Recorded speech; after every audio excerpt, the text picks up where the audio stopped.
नमस्कार मंडळी. आपल्या भोवती वावरणाऱ्या समाजाकडे आपण जर बघितलं तर आपल्याला असं आढळतं की लोक नाना प्रकारचे देव मानतात. उदाहरणार्थ गणपती, शारदा, ब्रह्मा, विष्णू, महेश, इंद्र, यम, व्यंकटेश, बनशंकरी, खंडेराय, तुळजाभवानी, क्षेत्रपाल इत्यादी कितीतरी देव आहेत.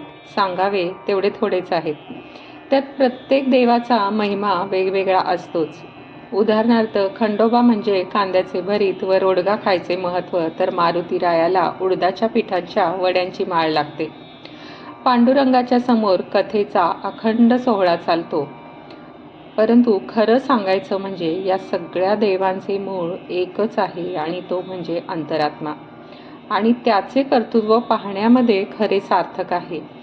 लोक नेमके त्यालाच चुकतात आणि तो आपल्या आतमध्ये राहतो खरा, पण तो आपल्याला दिसत नाही. आपण विवेकाने त्याचे अनुमान करून त्याचे अनुसंधान टिकवण्याचा प्रयत्न करावा आणि त्याचे अनुसंधान टिकण्यास आपल्याकडे पुण्य लागते. अनुसंधानाने पाप भस्म होते, पण अंतर्मुख झाल्याखेरीज हे अनुसंधान कुणालाही साधत नाही.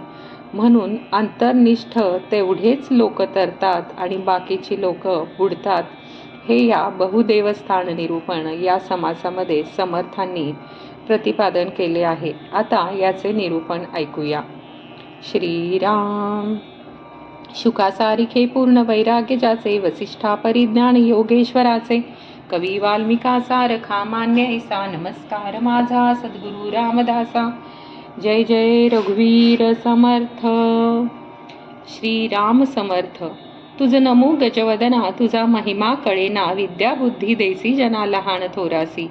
तुझ नमो सरस्वती, चारी वाचा तुझेन स्फूर्ती, तुझे निजरूप जाणती ऐसे थोडे.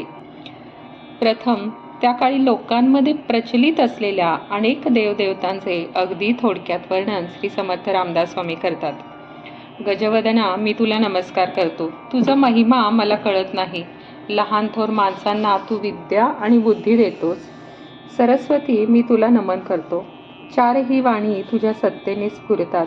तुझे खरे स्वरूप ओळखणारे जगामध्ये फार कमी असतात. नंतर त्यांनी ब्रह्मदेवाला वंदन केलेलं आहे. धन्य धन्य चतुरानना, ता केली सृष्टी रचना, वेदशास्त्रे भेदनाना प्रकट केले. धन्य विष्णू पाळन करिसी, एकांशे सकळ जीवासी, वाढविशी वर्तविशी जाण जाणो. धन्य धन्य भोळा शंकर, जयाच्या देण्यास नाही पार, राम नाम निरंतर जपत आहे. धन्य धन्य इंद्रदेव, सकळ देवांचाही देव, इंद्रलोकीचे वैभव काय म्हणून सांगावे. धन्य धन्य यमधर्म, सकळ जाणती धर्माधर्म, प्राणी मात्रांचे वर्म ठाई पाहती. ब्रह्मदेवा, तू धन्य आहेस. तू ही सृष्टी रचना केलीस. वेदशास्त्रे व इतर अनेक भेद तू प्रकट केलेस. विष्णू, तू धन्य आहेस.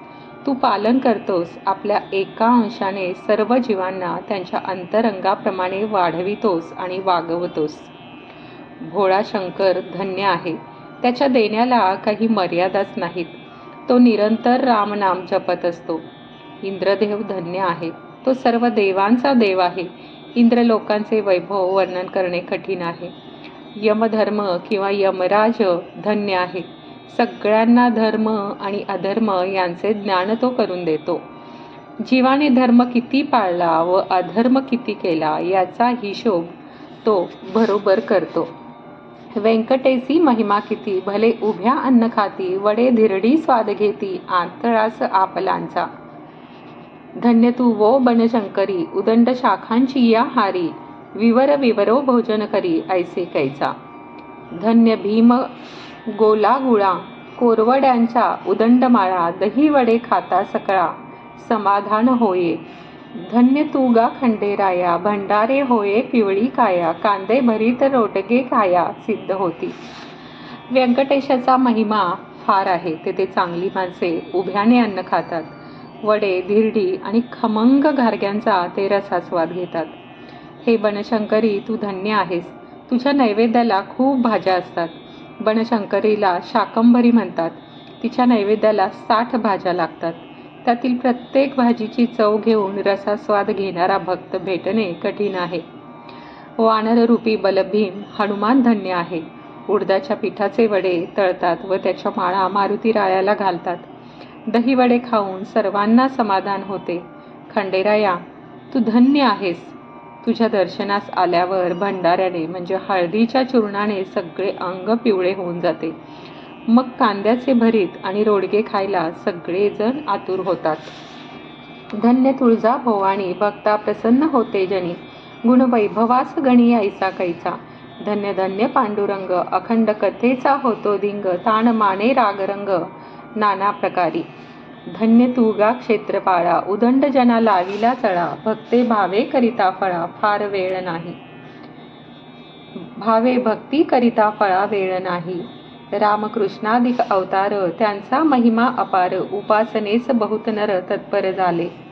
सकळ देवांचे मूळ, तो हा अंतरात्माची केवळ. भूमंडळी भोग सकळ, त्यासीच घडे. तुळजाभवानी धन्य आहे. लोकांमध्ये जे भक्त असतात त्यांच्यावर ती प्रसन्न होते. तुळजाभवानीचे अनंत गुण आहेत, त्याची कल्पना कोणासच येत नाही. पांडुरंग तर अतिशय धन्य आहे. त्याच्या समोर कथा कीर्तनाचा गदारोळ अखंड चाललेला असतो. अनेक प्रकारचा ताणमान आणि रागरंग तेथे अहर्निश चालतो. क्षेत्रपाल बहिरोबा, तू धन्य आहेस. अनेक लोकांना तू प्रेम लावले आहेस. मनापासून तुझी भक्ती केली तर फळ मिळण्यास उशीर लागत नाही. रामकृष्ण वगैरे हे अवतार आहेत, त्यांचा महिमा फारच मोठा आहे. पुष्कळ लोक त्यांची अगदी मनापासून उपासना करतात. अशा रीतीने त्या काळी लोकप्रिय असलेल्या देवांचा उल्लेख करून श्री समर्थांनी प्रत्येकाचे वैशिष्ट्य सांगितले. परंतु खरा देव जो आहे तो निराळाच आहे, ते आता स्पष्ट करतात. शुद्ध जाणीवरूप अंतरात्मा हा खरा देव आहे आणि अंतर्निष्ठ होऊन त्याचे अनुसंधान ठेवावे. बाहेरील देवांची खूप पूजा करून अंतरात्म्यात चुकला तर माणूस अगदीच चुकला. म्हणून सगळ्या देवांचे मूळ असेल तरच तो हा अंतरात्माच आहे. या जगामधील सगळे भोग अखेर अंतरात्म्यालाच घडतात. नाना देव होऊन बैसला, नाना शक्ती रूपे झाला. भोगता सकळ वैभवाला तोची एक.